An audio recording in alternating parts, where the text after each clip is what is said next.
Welcome to Business Notes. I'm your host, Diane Bogino. Our guest today is Justhy Deva Prasad. Justhy, as he prefers to be called, is founder and managing partner at the Data Strategy Lab. He is also the author of The $1 Billion Bite, Turn Big Data into Good Profits, the Datapreneur Way. Justhy works at the intersection of remarkable outcomes, data, and people. Justhy's recent article titled Vaccine as a Platform, Why the Future of Disease Eradication Needs to be Data-Driven was published in the Vaccine Journal and has received significant interest for the concept of person-centric data. Now, here's Justhy to explain how to make data your organization's secret weapon for success. Justhy, thank you for being on Business Notes today. I appreciate you spending your valuable time with us. Thank you, Diane. Pleasure to be here. Yes, let's dig right into this data because this is an interesting topic.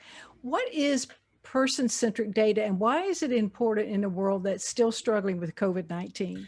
So, person-centric data is about uh, considering everybody on the table and not leaving anybody out of the equation.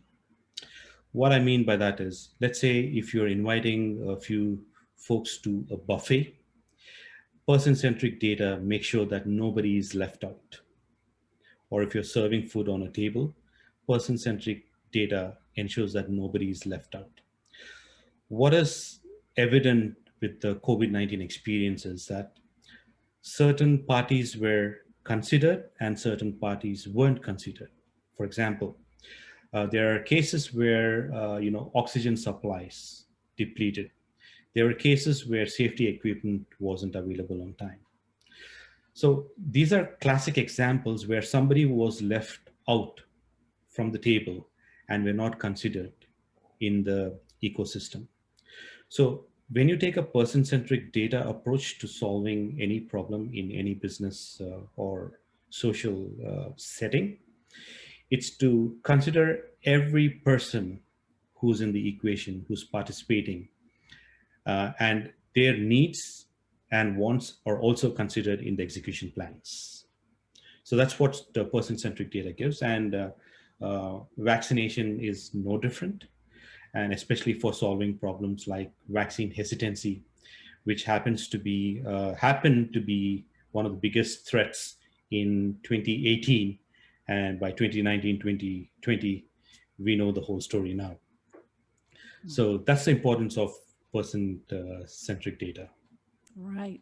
And what does it mean to be data-driven in a digital age? So data is fundamentally a reflection of a business process. And a business process is a reflection of a business model. And a business model is a reflection of a business strategy. So as you can imagine, all the involved tools and everything else, all the technology that you have in a business or in an ecosystem pumps out so much of data. But only when the data finds a who, that is somebody to use it, it transforms into information. And when that information finds a what, it becomes knowledge to be put to use in whatever context. And when that knowledge finds a when and a where, it becomes intelligence. And here's the most important bit. When this intelligence finds a why, that is, when it finds a purpose, it becomes wisdom. So that is the importance of data, and that is the importance of managing data well in businesses, in societies, and even in institutions. In your paper, Vaccine as a Platform, you talk about the fact that not using data is worse than the misuse of data. But what do you say to people who have privacy concerns about the dissemination of data? So as far as non-use of data is concerned, when we don't use available data, that means we are not necessarily answering all the questions posed in a context. We are leaving something off the table. right? So that's why it's important to get as much data as possible that's available in order to get the answers we need. Obviously, if you don't have the data to get an answer, you will not have your questions answers. So that's even bigger problem. Now, let's come to the top question of privacy and security. Fundamentally, this is about the principle of do unto others as others would want you to do unto them, right? So it takes process discipline, technology, and of course the why as to why we are managing data the way it is. That's important here. Now, the breaches that happen and the crimes that happen are because there's lack of respect or trust, or it's just a breakdown of social thread. So non-use is not necessarily the reason for privacy and security, but I think as long as we consider all the context that we need to answer a question, I think that's the most important thing. Security and privacy are matters which can be resolved through discipline, discipline processes, technology, and of course, leadership and people skills. Right. How does the Data Strategy Lab help leaders make bigger decisions and still get faster results? Sure. The tool that we usually use is the data strategy blueprint. So data strategy blueprint has three parts. First part is data serves the purpose. The second part is data as a capability. And the third part is data as an asset. Now, the first step is to assess a business to see where they stand on the scale of these three steps. Now, typically, almost like 95% of businesses are in between data serves the purpose and data as a capability. The whole digital transformation effort that's going on today as a part of Industry 4.0 effort is to create those digital capabilities which will help us to transform our business models, right? Mm. So any business owner or company board or business leaders or industry leaders uh, can use this blueprint to help them step through wherever they are into a better place. The best place to be is where you're maximizing your economic value with data as an asset. So that's the holy grail, as I say. So bigger decisions and faster results happen when you have the right kind of levers and grips on your existing data landscape. And that's what the Data Strategy Lab helps them do with the toolkit that they provide. Does the industry or the challenge that the organization is facing dictate the type of data that you collect? The data that is collected is a reflection of the business process of a current business operation, because obviously the business process reflects the business model and the business model reflects the business strategy. So what data you collect uh, is a reflection of your core business processes. And the best case scenario, you would have 100% coverage of all your business processes and their data captured, managed, governed, used for answering tough business questions faster. And how does the Data Strategy Lab help businesses to not only cope during a pandemic, but to actually thrive during it? So we've got four offerings for industry leaders. The first one is the data strategy blueprint, which helps leaders measure their way from wherever they are into a place where their data becomes an asset. We have the data as an asset index, which is a tool to help leaders and corporate boards measure their preparedness and their maturity so that they can get their data to become an asset to their institutions and organizations.